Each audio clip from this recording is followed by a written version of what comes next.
নিজের থেকে তোমাকে জানানোর প্রয়োজন বোধ করিনি আসলে।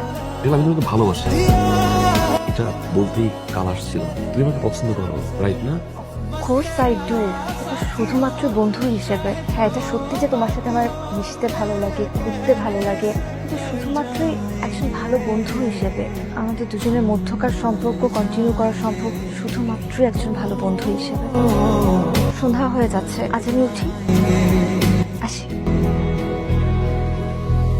দশটা আমার ছিল বাবা, আমি তো কখনো বলতেই পারিনি যে আমি ওকে ভালোবাসি। আমাকে বন্ধু ভেবেছিল বাবা।